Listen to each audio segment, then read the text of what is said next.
work session of the Washington County Board of Education. The board is meeting this afternoon in work session. Work session is a time for us to come together, to receive information, to discuss, and to ask questions. There is no formal action to be taken. We do have a quorum. We have 6 members present, along with our student member this afternoon.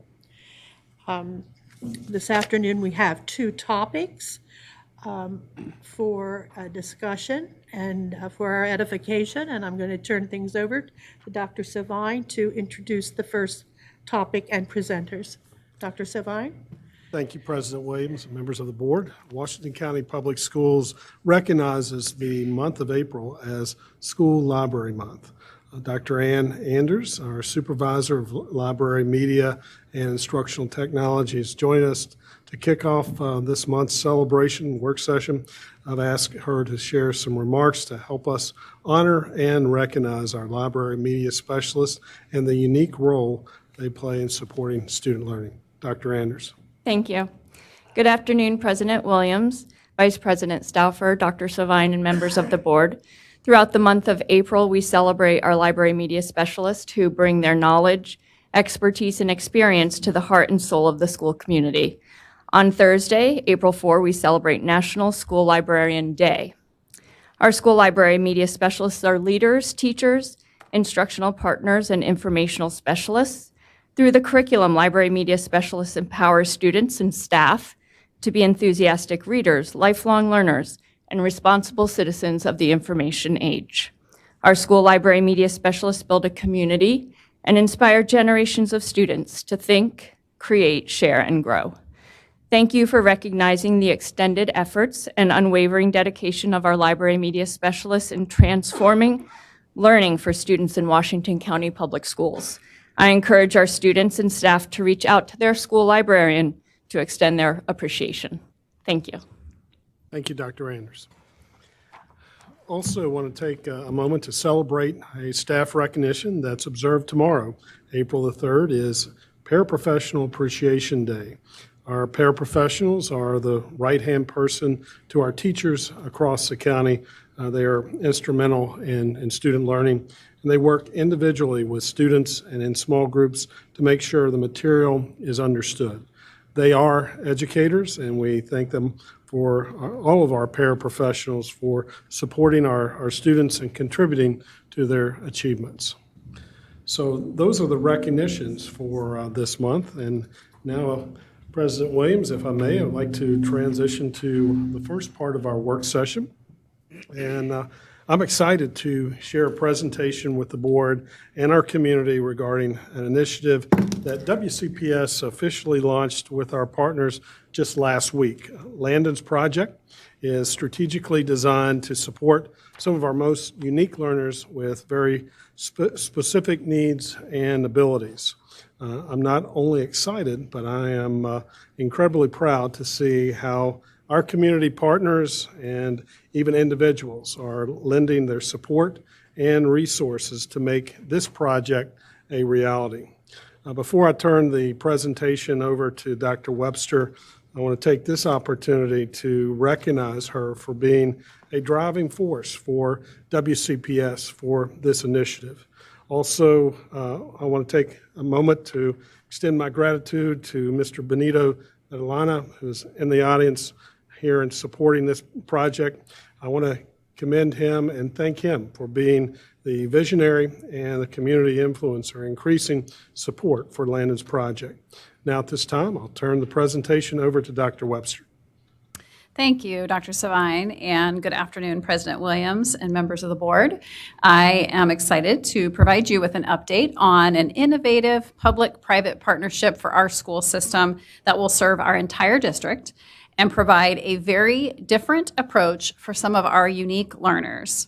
This endeavor is called Landon's Project, the name inspired by Landon Smith, grandson of Benito Vadalana, a key community member who is spearheading this effort alongside myself, Dr. Savine, and a wonderful advisory board of medical and community leaders. Mr. Vadalana has shared with us that his grandson, Landon, was diagnosed with autism when he was 5 years old. and that this diagnosis came with a degree of uncertainty and a lack of knowledge of how best to capitalize on Landon's strength from the school system that Landon attended. Mr. Vadalana and his family surrounded Landon with a range of resources, and over the years, they have seen Landon blossom into an amazing, talented young man.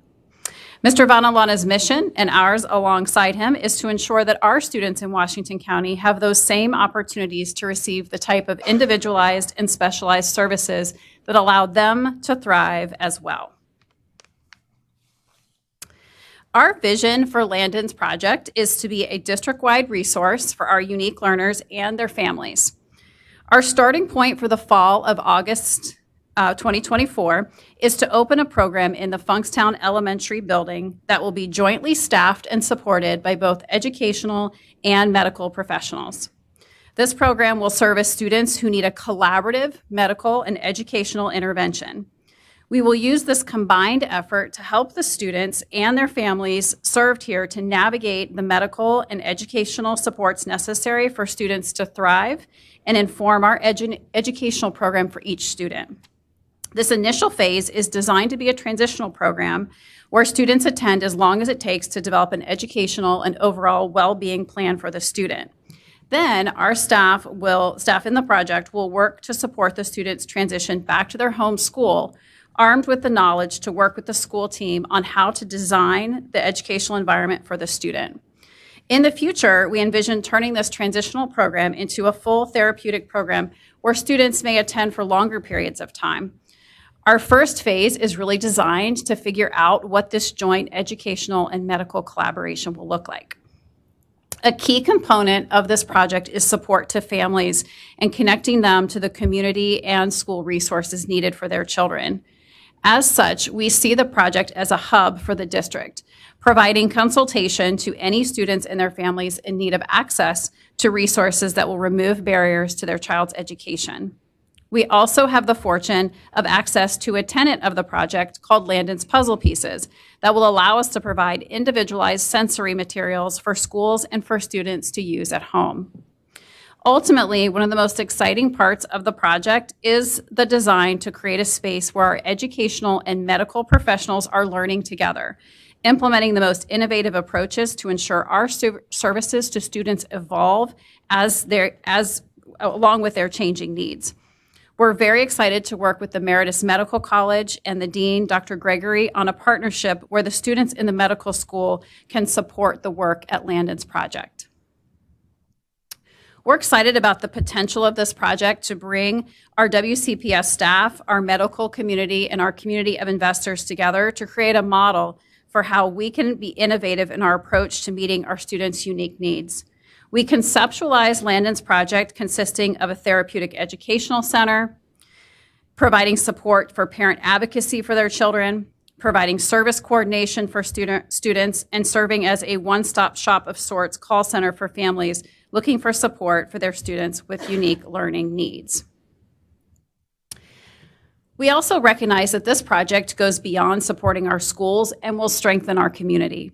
When fully realized, we see that our ability to provide early intervention for students and support families' access to needed medical and educational resources for their children, all executed in the most up-to-date methods that are informed by our community partners, we will be fueling the workforce and providing stability, health, and well-being to the citizens of Washington County.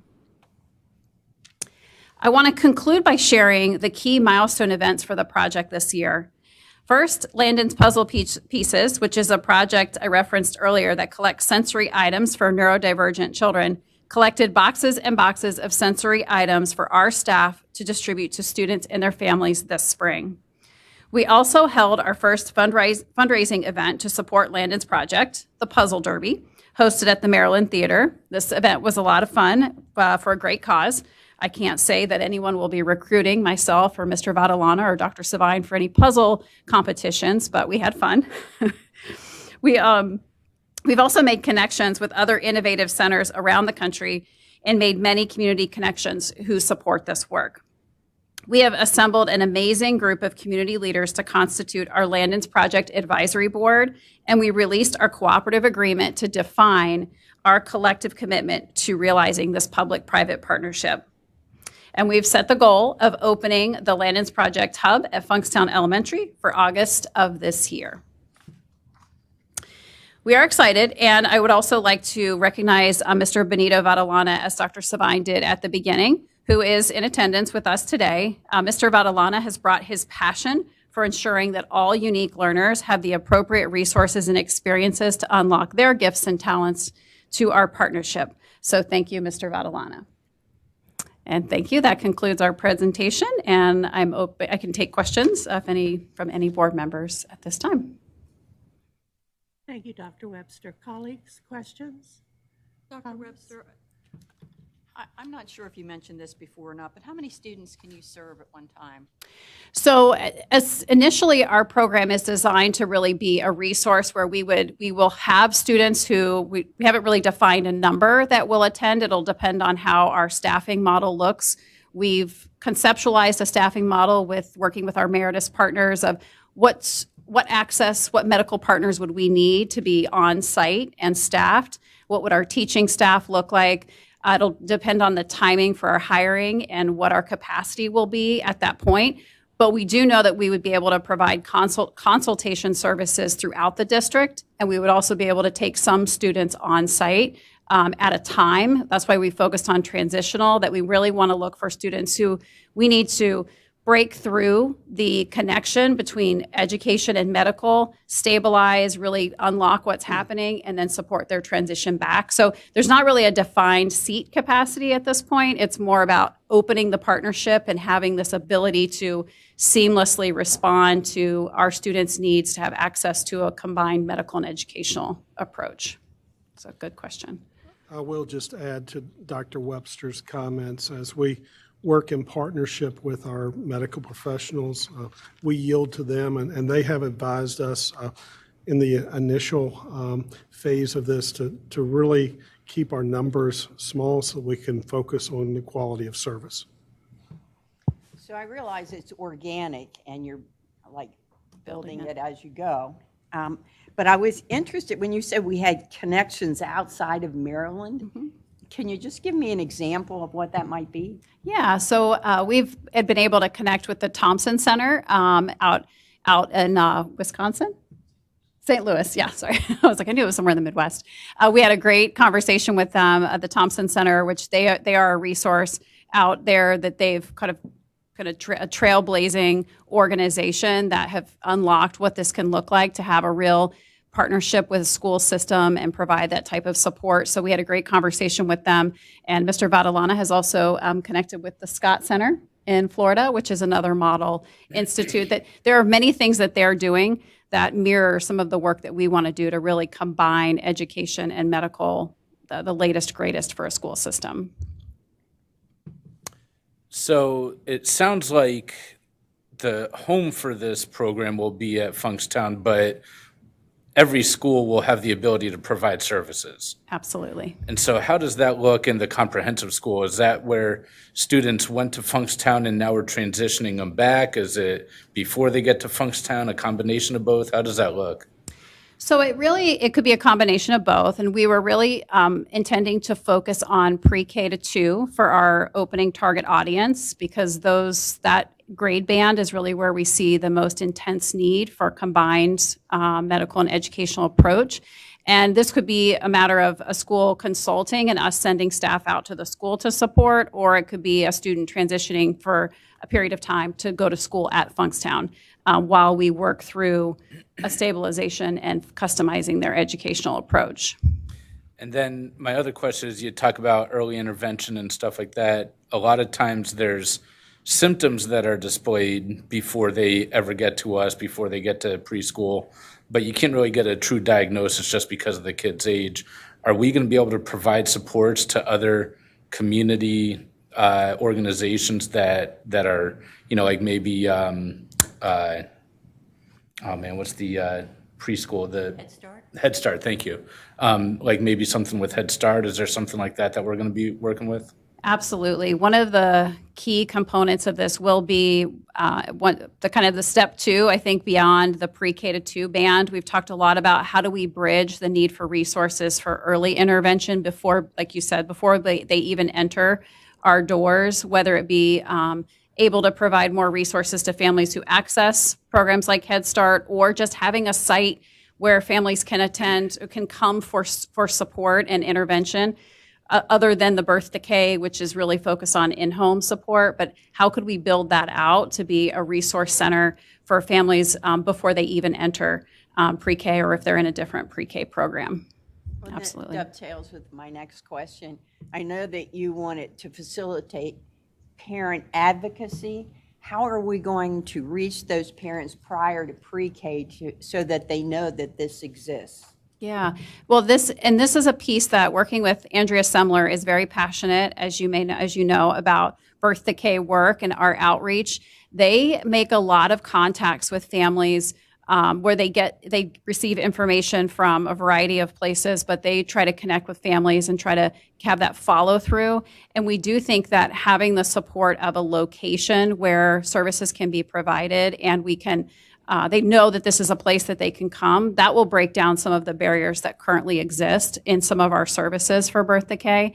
And so we do see that this really could be when once well known that this is a place where you can go, because right now it's our services can be, we push in, but this is a location for where you go for support. We think that could really help. Yeah. Dr. Zentmeyer, to your question, it's a great question in terms of early intervention. Just last week on Friday, our professional development day, Mrs. Semler had invited me to come out to speak with the early childhood providers and professionals about this project, and we intend to continue feeding them information so they can serve as a proactive resource to our young parents. Mr. Snyder? I just had 2 quick questions. Do other counties in Maryland have anything similar to this, or are we the first?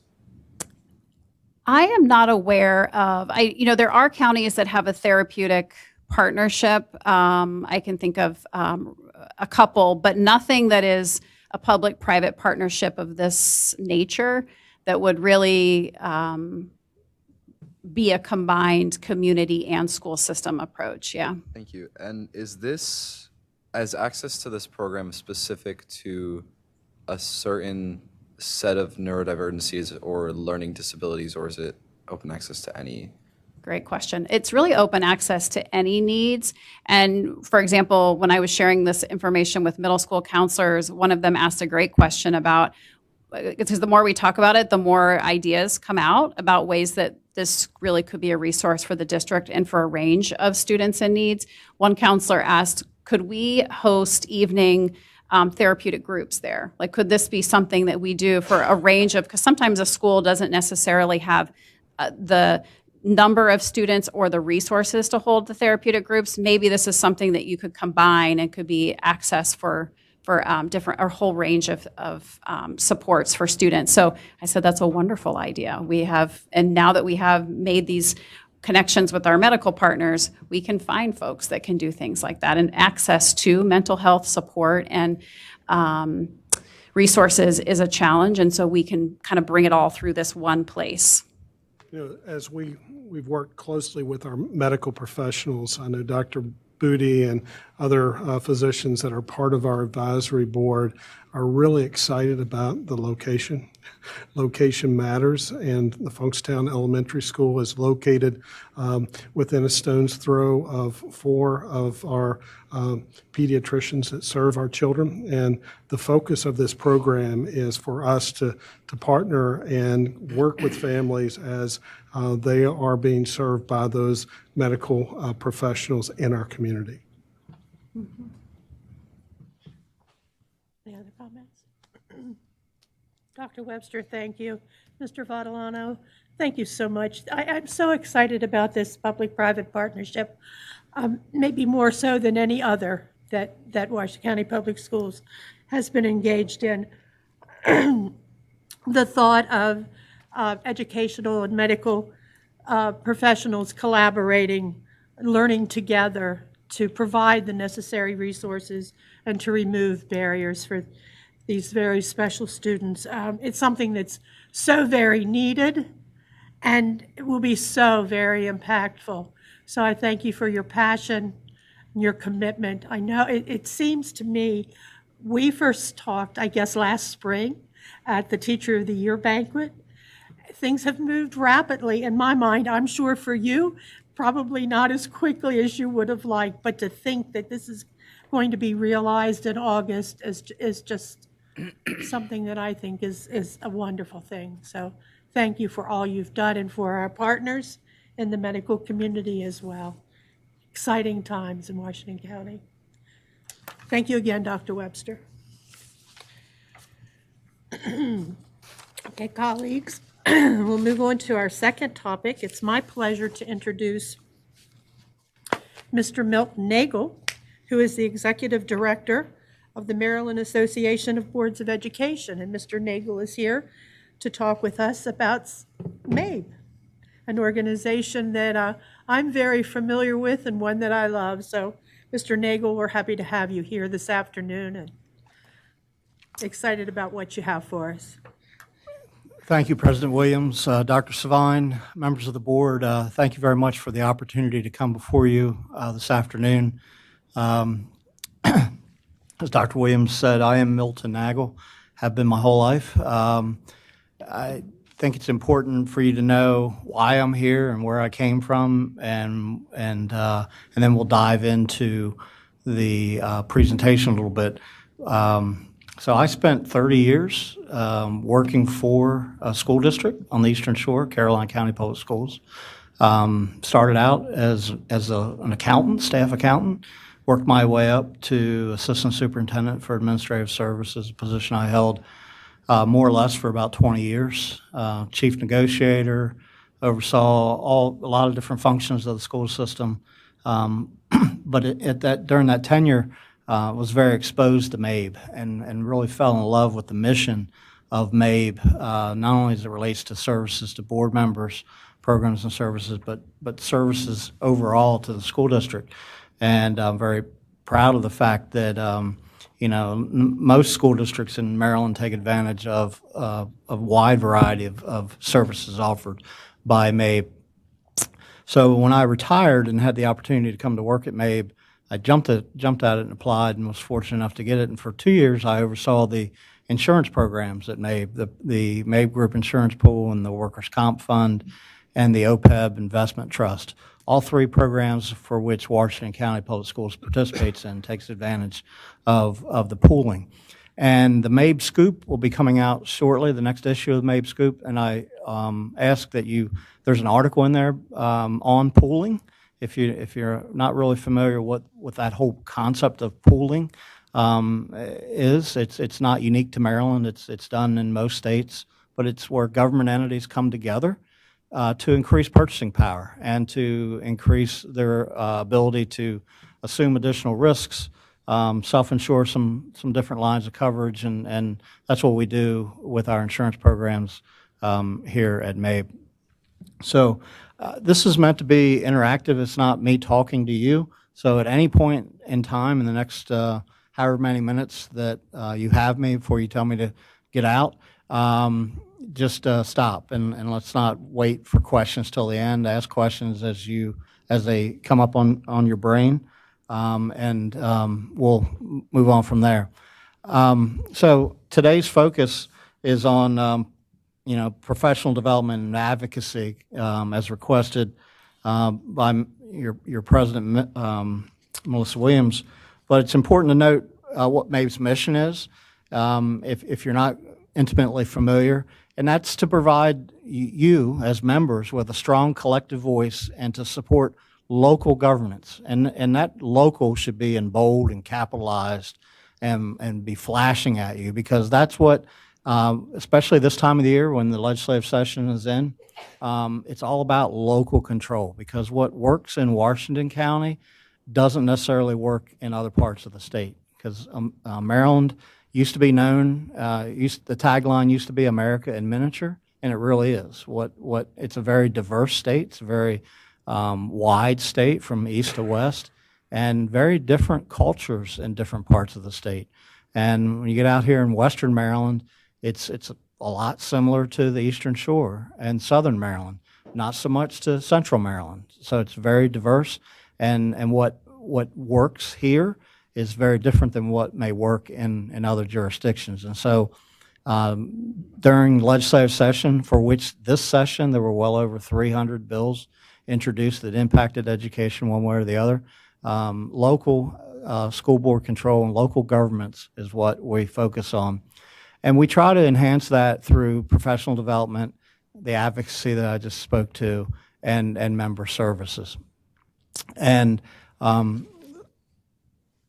so within that, we do provide a wide variety of professional development. I'll dive into that in a little bit, as well as the advocacy. I'm going to talk more specifically about advocacy this legislative session and some of the goals going into the session and where we are legislatively.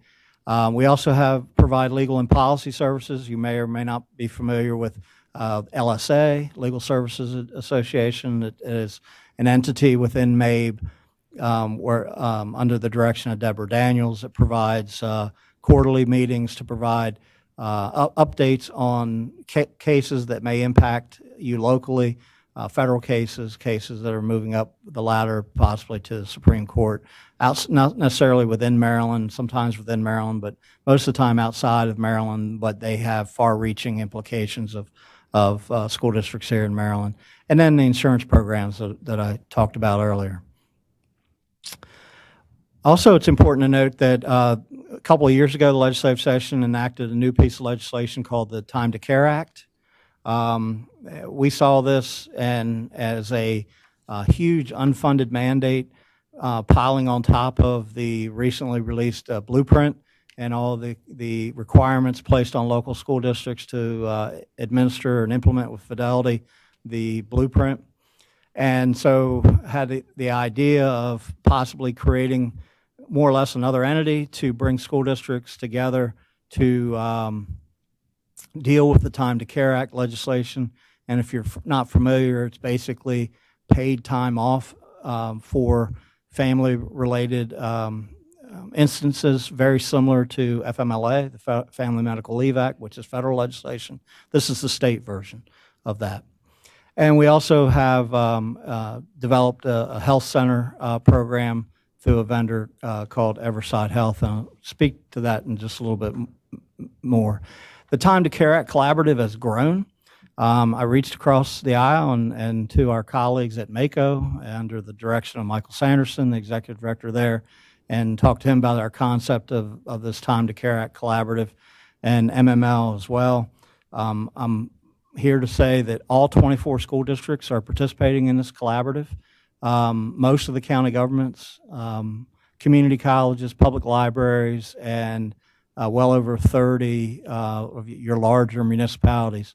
All in, we have 105 entities in this, more or less, this big collaborative that is just a purchasing agent, if you will, or a purchasing entity to go out and secure the insurance to cover the Time to Care Act legislative requirements that will take effect in a couple of years. Where we are with that, it was originally slated to become effective 1/1/26. That's been pushed out. There's legislation that's making its way through the House and the Senate. It's going to get approved. That's going to push the benefits to 7/1/26. So I say this to you from the perspective it will have an impact on your budget starting in FY27, because there is an employer cost to this. Just like there's an employer cost to payroll in general, you have to pay a portion of Social Security, you have to pay for workers' comp, insurance, that sort of thing. Now there's going to be another budgetary line item for Time to Care Act.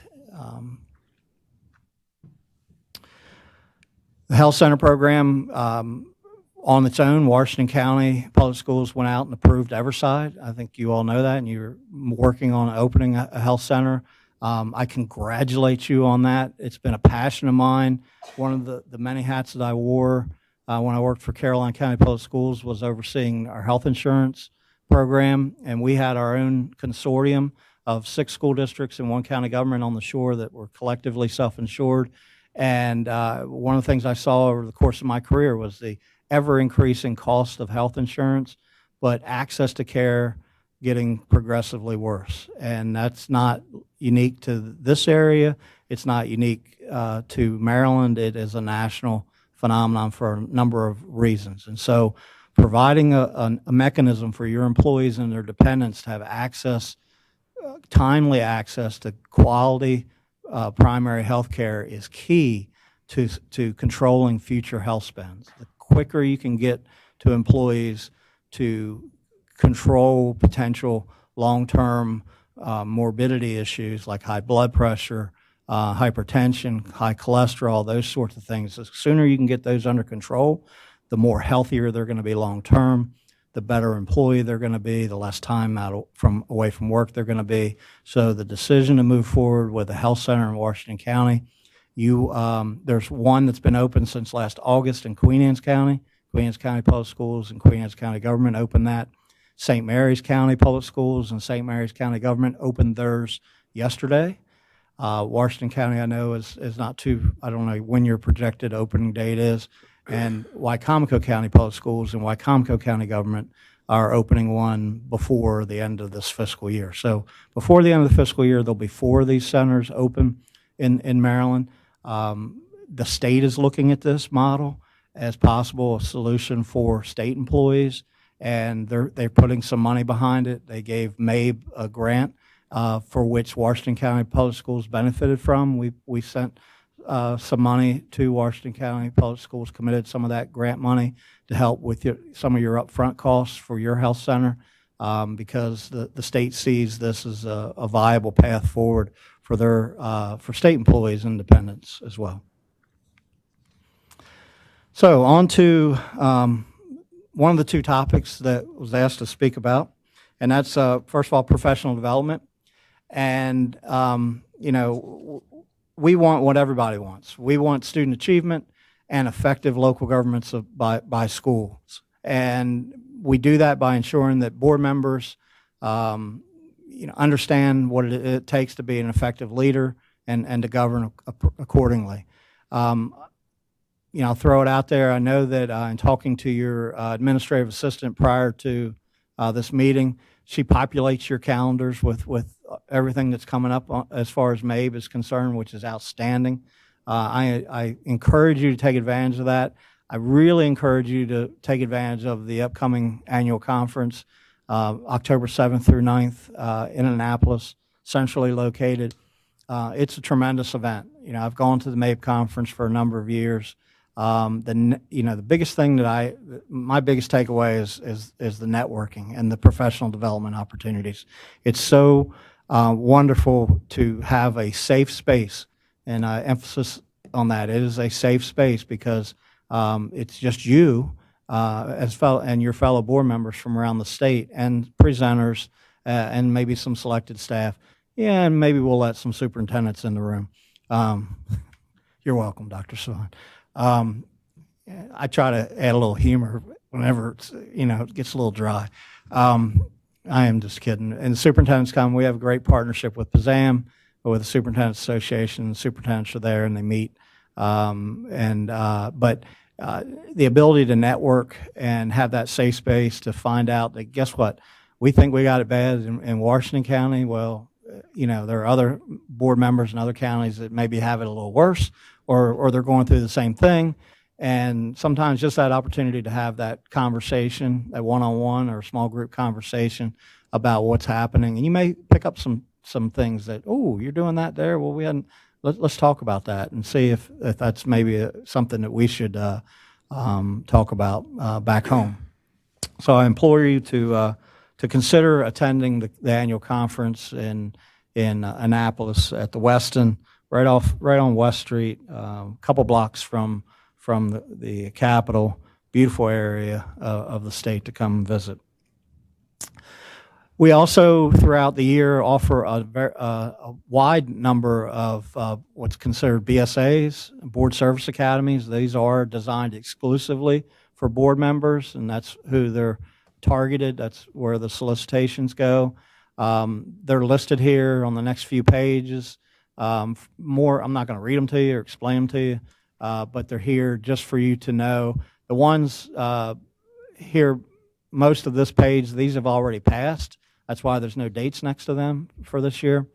And then the next couple pages, they're they're here as far as future dates, and they're all available via the MABE website. And when they get closer, when registration opens for any one of these board service academies, you should get a direct email from MABE, an opportunity to register. The cost is minimal. It's just meant to try to cover our costs and to actually make sure that it's a conversation that we're having internally. As I'm new in my role, what is the right rate to charge, and I'll get to that in a little bit. But one of these I want to highlight.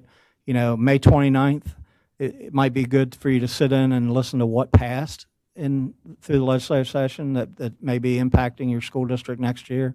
That's put on by John Willems, our legislative director. And the other one might be, what's new on the blueprint front. We do every year in August do new student board member orientations. So that's already scheduled. Mr. Schneider, will you be a board member next year again? Unfortunately not. I'm graduating this You're year. graduating. You used a word that I don't even know how to say, let alone define, in one of your earlier questions. So I applaud you for your very intelligent young man. Very great questions, and so I wish you all the best in your future endeavors. Yeah, going away to what college? Yeah. What are you going to study? Applied mathematics and international relations. Oh, So, wonderful, wonderful. What do you hope to do with that? be a diplomat.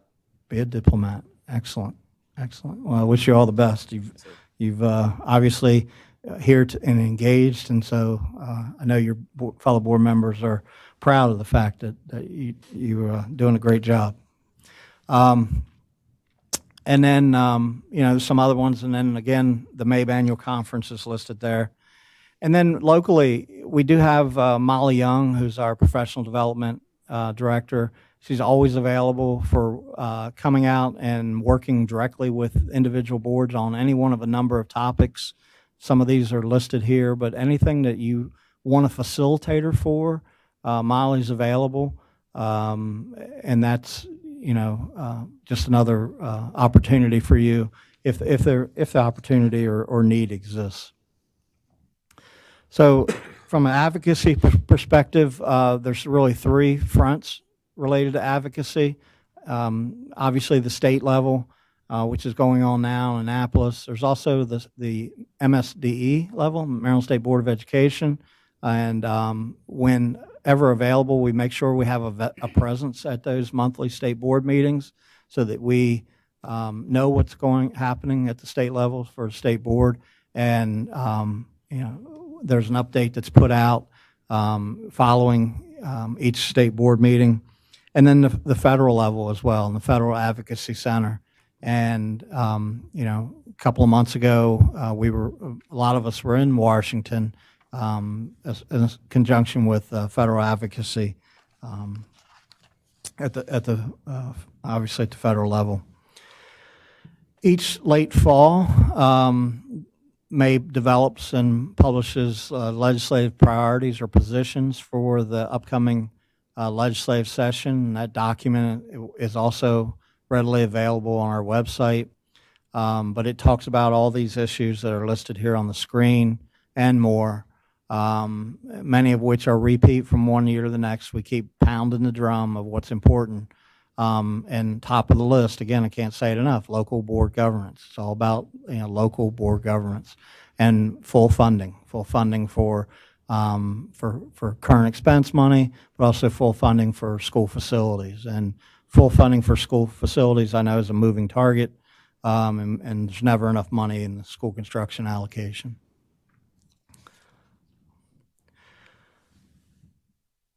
for this past legislative session. It's almost over. It ends next week, next Monday, by the way, at midnight. Unless, of course, as the governor announced, I think yesterday, they're unable to come up with a reconciled budget, approved budget. He'll extend the session for up to 10 days until they approve the budget, because there's still pretty significant differences between the House and the Senate versions of the budget. But we always, again, support local governance, and to set policy and budgets. And, full funding of the blueprint. Of course, that was put in the governor's budget for this year. I'm sure you are all acutely aware of the funding cliff that's coming at the state level and what impact that will have potentially on future blueprint funding, or what additional revenue sources or increases to revenue the state will have to do in order to fund future years of the blueprint. Talked about school construction, and one of the things we did new this year, MABE has historically been reactive to legislation, and that is waited for the legislation to drop and then respond to it. We felt that the blueprint was such a tremendous lift for school districts, and potentially there were some areas that we felt could use some tweaking, some cleaning up in order to be implemented with fidelity, that in the fall we put out a survey to CFOs across the state, local blueprint coordinators and board members and superintendents, asking for, within each of the 5 pillars, what's wrong with the pillar and what can be done to correct it. And we took those survey results and compiled them into a position paper that we've went and met with key legislators in Annapolis in an effort to go on the offensive and say, hey, there's some things here that need to be tweaked, need to be fixed in order for the blueprint to be successful. And those 5 things are listed there. One of the things that when the blueprint legislation was implemented was the inflation adjustment factor that was in the formula before the blueprint was removed. And the inflation adjustment factor required counties that were not providing at least an state average of aid to education, where they were falling behind, so to speak, would force them to increase their aid, an additional kicker, if you will. Obviously, actually, that's the second bullet, the MOE escalator. That's what that is. The first one, the inflation adjuster, state aid has a built-in inflation adjuster. So state aid, if everything else remained the same from one year to the next, enrollment was flat, and wealth was flat, because those are the 2 biggest factors that drive the state aid formula. But if those 2 total numbers were flat, but inflation goes up, state aid's going to go up by an inflation adjuster. Makes sense, right? Because you have cost of doing business things. You have things that you continue to have to do from one year to the next, but those costs go up. Contracts renew, health insurance goes up, utilities goes up, contracts go up for like bus contractors or outside services for children. Those costs go up. And so an inflation adjuster allows you to account for some of that. There's never been an inflation adjuster for maintenance of effort formula. Why? Why not? Why is it that you only get new dollars if you're only going to get maintenance of effort? Why you only get enough new dollars based on additional students, but no inflation adjuster? So we tried to speak to that, the need for that, with key legislators in Annapolis. Talked about the second bullet. One of the requirements of the blueprint is that at least 75% of the different formulas buckets within the blueprint have to be allocated directly to the child or to the school level. That is posing to be a very difficult endeavor for many school districts. because there's some costs that just simply can't be allocated down to the school level. And so really what should be tied to that are the very specific restricted monies, such as the early childhood education, special ed, the poverty pieces, et cetera. But the foundation, which is the core base of state aid funding, should not be restricted, we feel. And that was the feelings from CFOs. And if you untie that from being restricted and allow that to be used to cover other expenses, that school districts would have greater flexibility in meeting the 75% for the other buckets of money. So we floated that idea. And again, these all came from the results of the survey. There are there are 4 very small jurisdictions that really the formula doesn't work for them at all, and so we wanted to add a population density adjustment for the lowest populated counties in the state, Garrett County being one of them. And then one of the things that you're required to have is a blueprint coordinator, but there's no money in the state formula for you to pay for that blueprint coordinator. So you either had to take money from somewhere else to fund the blueprint coordinator, or in smaller jurisdictions, it's just another hat for somebody to wear on top of everything else. So we asked the state to pick up the tab and provide funding for blueprint coordinators. So I've talked to this. The next few pages, you know, I've already spoken to these what these are. The maintenance effort escalator and the inflation adjuster and the 75%. Those would keep the 75% requirement in there for special ed, English learners, economically disadvantaged.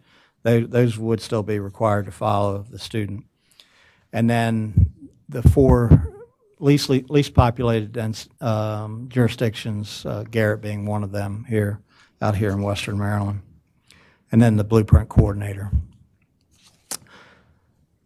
Unfortunately, we didn't get any bites on that. There's not a lot of interest in Annapolis to tinker at all with some of the concepts associated with the blueprint.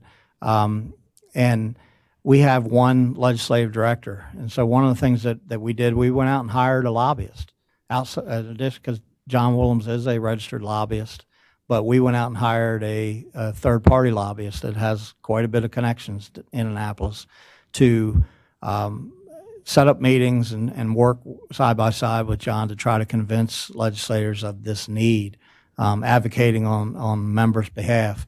And unfortunately, you know, again, weren't very successful, but we'll come back and we'll try it again, because we don't, I don't like to lose, and we'll be back to continue to push the agenda and push it a little harder next year. So that, in a nutshell, is my presentation, and I'm available, even though you didn't stop me for any questions, I'm available for any questions. Thank you, Mr. Nagel. I do have a question. Grant? Could you please just clarify, for my benefit and anybody watching, the difference between overall state funding provided and the foundation program funding? Well, overall state funding is then divvied up into different buckets, right, and the foundation being being the biggest bucket, if you will, of funding. So it's a component within overall state funding. And the foundation funding is specific to students. It is the legislatively required allocation based on wealth and enrollment, based on the total state. Every year, the governor is required by law to allocate X number of dollars for aid to education based on wealth and student enrollment. So it's a formula-driven allocation, and then adjusted for inflation. And then that total amount is divvied up by in 24 different pieces based on Washington County's enrollment change and wealth change relative to the other 23 jurisdictions. And so if Washington County has an increase in enrollment and an increase in wealth, you might think, well, we have an increase in enrollment, but it's your increase in enrollment relative to what's happening in the rest of the state, and it's your change in wealth relative to the rest of the state. So it's not too easy to figure out, at least to predict until the Department of Legislative Services comes out with their allocations, how much aid to education is going to come to any one jurisdiction. I was Second question. it's just more like, is the foundation program a specific set, like, portion of money that each county is allotted? Like, if so, say we're allotted X amount of money, X amount of dollars from the state government in fiscal year 24, 25. Is the foundation program that entire sum, or is that a part of that sum? Because I'm just confused about the wording, I guess. It is that sum. Okay, thank you. That's all I need to know. Yeah. Where is our closest, you had same day, next day appointments at your health centers? Where is the closest health center for Washington County teachers? Well, you're going to open one, Okay. right? Yep. Yeah. So I don't know where it's going to be located. 1st of May? Yes. Yeah. I can probably assist. So somewhere between, targeting May 1, I found out this morning that we had a slight setback, so I don't have a new date, but I think within the first couple of weeks of May, this clinic will be open. Our location will be on Opal Court, just off Eastern Boulevard. Thank you. You're welcome. I know exactly where that is. Any other questions for Mr. Nagel? I don't have a question, but I have a comment. I can't emphasize enough that people should attend, or board members should attend, the MABE conference on the 7th, 8th, and 9th. It is an eye-opener. It's just such a great experience to network with other board members from other counties. And the presenters are really, the information that you learn is just really great. And I know I've already asked for that time off of work, so I'm glad we know ahead of time so I can schedule that. And I hope that my fellow board members will join me because I know Mrs. Williams has been on the committee before, the conference committee. I've been on the conference committee. It's exciting to see what they have planned, so. Yeah, and thank you. And to that point, it's your conference. It's designed by your fellow board members. It's not designed by staff. It's not designed by an outside third party. It's run by staff. And so it's a shoestring budget, so you're not going to get, huge, it's not like going to a national conference or something, but it's got the basics, and that's all that's important. That's what's important. I did fail to mention that this is one of my goals. I think that it's important whether, because, look, I'm a realist. I understand that coming to Annapolis doesn't necessarily work for everybody. Time of the year, life gets in the way, and maybe if you have a day job, that gets in the way. But it's important for you to have an opportunity with me. And so one of my goals, and when taking this new role as executive director, was to come around and attend a board meeting in every jurisdiction on a rotating basis. It doesn't mean that now that I've been here that I have to wait for 3 years. If there's a need, if there's something you want me to come out and talk to you about in a session like this, it can be one topic, it can be something that whatever it is, and if it's not me that's credible enough to talk about it, I'm going to bring whoever needs to come with me, and let's talk about it. So if you want to roll up your sleeves and talk about the blueprint or future legislation at some point, let me know, and we'll come back out. But it's important for you to know, from my perspective, what your dues are going for, and make sure that you understand the value and get feedback from you. One of the things that we're gonna be working on launching at some point, probably in the fall, is what does professional development look like for board members, and what format? Because it's static right now. This is the date, this is the time. If you make it, great. If you can't make it, great. Well, we need to move into the 21st century. And so I've got some ideas. I don't want to necessarily, say what they are, but look for some changes and look for some greater flexibility to meet your schedules and your opportunities. Some of that, it may be shorter duration. Instead of a 3-hour clip, maybe a 45-minute clip. Because if you're like me, I can't sit still for 3 hours. But 45 minutes I can handle. Meant more on-demand opportunities and some creative pricing. Where we might propose to you that a fixed fee for all the professional development that you and your fellow board members can take, as we try to make sure that we don't. Because if you're not willing to change, and if you're not looking for change and change for the better, you're going to get left behind, and that's what we don't want. We don't want to become irrelevant. We want to stay very relevant. Obviously, the conference is extremely relevant, the annual conference, and some of the work that the committees are doing. I know Board Chair Williams is co-chair of the Equity Committee that had a great meeting last week. And there's good work to be done there, but we look for some change come in the future. So I'd just like to say that one of the important things that I think MABE does is keep an eye on the General Assembly every session. Those guys can cause a lot of trouble down there for 90 days. But John Woolhams and his staff, the Green Street group and everything. And this year, I think there were, 1,200 bills introduced, and 400 and some of them concerned education. That, to me, is an unnecessary number. 25% of the bills concerned education in some way, shape, or form.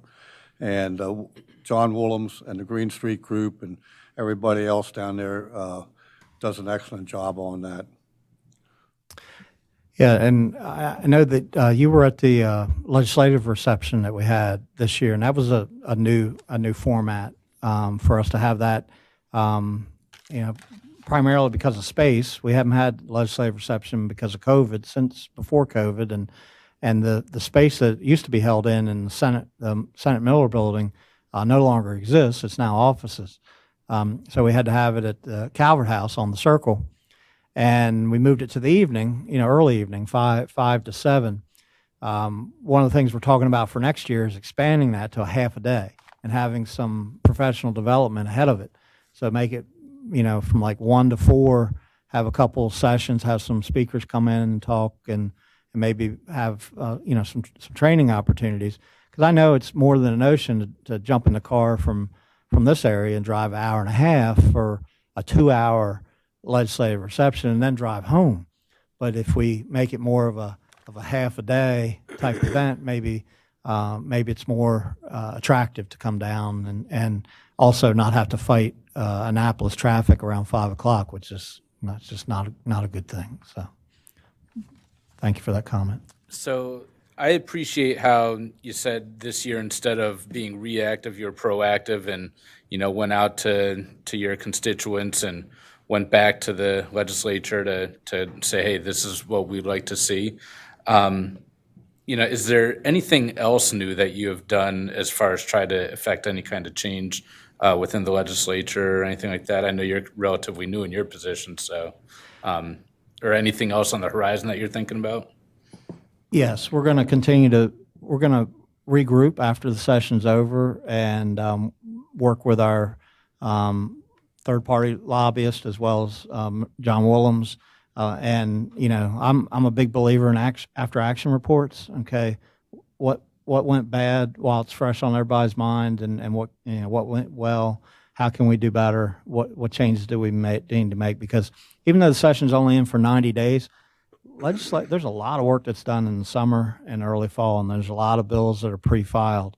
And we kind of got a little bit of a late jump after I took my new role in getting that survey out and the results and getting in front of key legislators in Annapolis to try to make a difference. But we're not going to wait nearly as long. We're going to get started a lot earlier with some of the same messages. We may tweak it a little bit based on what we've heard, but that's all part of that after action. And put some more muscle behind it if we have to, but rely heavily on the expertise of John and our third-party lobbyists to guide us in how to make a better impact for next year. And I guess a concern I do have, if you're willing to hear it. Absolutely. You made the comment, and earlier in the presentation, you said, what's new, something about a training, what's new on the blueprint front, right? And this monstrosity of a bill is largely attributable to what the funding cliff is we're going to have here in the near future, right? So, when we go back and essentially advocate for all this funding, all we're doing is strengthening a bill that, quite frankly, is just not realistic. I swear I heard it somewhere. I was trying to find it earlier today, and I just didn't have the time to find it. But I swear I heard somewhere that Kerwin, the guy that actually did the study, said that he was surprised that it passed just because of the sheer cost of it. And if that's accurate,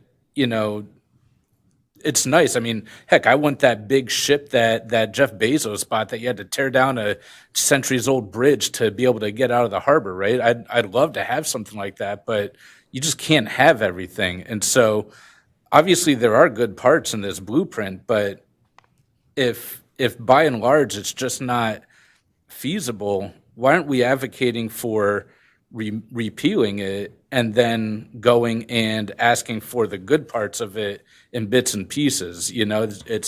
That's a concern that I've had, that I've brought up in the past here. And I personally think the biggest problem we have in education, we have teachers that are screaming to the high heavens about asking for autonomy over their classroom and removing bad actors. Obviously, there's that gets very tricky, but why aren't we going and advocating for any of that in our legislative bills or talking to MSDE about that? Because as far as I know, that is what our teachers' biggest concern is. So, it seems to me like, because that's a concern I bring up frequently, and it seems to me like I'm in the minority on this board for that. But I would love to see more advocacy for teachers being able to maintain control of their classroom and being able to teach the overwhelming majority of the kids that want to be there, rather than have to deal with one or two behavioral concerns that ruin it for the rest of them.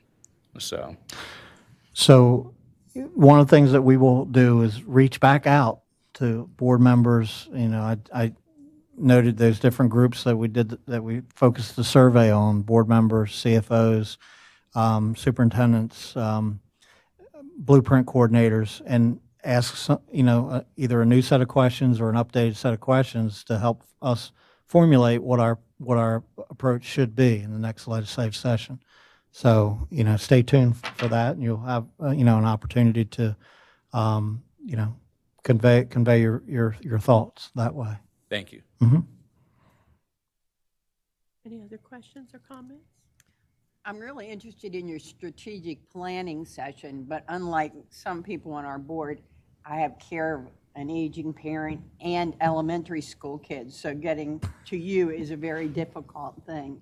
I recognize that, and that's why I mentioned that we're going to, I see that in my opinion, less than satisfactory participation levels in board service academies. That's why we need to change, and we need to make it so that you can attend that when it's convenient for you.